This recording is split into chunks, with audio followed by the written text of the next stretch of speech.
Well, tonight we're getting more key information on the imminent threat that led to the killing of Qasem Soleimani, the Iranian military leader killed days into the new year. National security correspondent Eric Phillips is getting new details and joins us now with more on what was potentially in the works. Eric? Well, John, we sat down with Michael Pregent, a well-connected Middle East intelligence expert who's also fought in that region.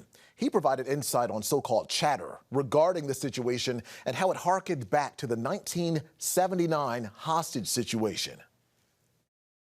He was worse than Osama bin Laden. He was worse than Baghdadi. He was worse than Zarqawi.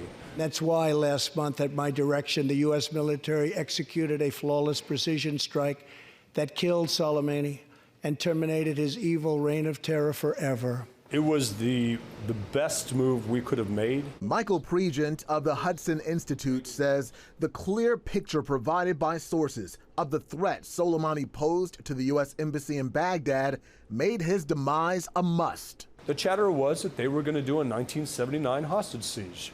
They were going to take over the embassy, take all the Americans in the embassy hostage, and then broker release for sanctions relief. While Soleimani was the main target, Pregent says the other terror leader killed in the strike would have also played a key role in the siege. The chatter was they were going to put Abu Mahdi al-Muhandis in as prime minister, so do a coup, and then seize the embassy. Pregent says when militia forces penetrated the U.S. Embassy on December 31st, it was essentially a dress rehearsal for what was to come. They walked into the embassy without weapons, trashed it, saw how close they could get to it, saw that they could throw things over, saw that they could get as close as to almost breaking the windows where the U.S. guards were on the other side. The next thing they wanted to do was roll through the embassy in a protest of civilians with Iraqi flags and make it look like the protesters were taking the embassy, when it would actually be the militias. Pregent says if Soleimani and al-muhandis had lived, a coup was all but certain. Killing Qasem Soleimani was actually a de-escalating event. It sent a message to the regime that the president was really serious about hurting Iran.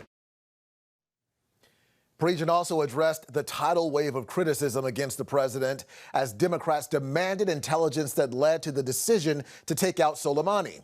Pregent points out it's important to remember that intelligence does not confirm an imminent attack.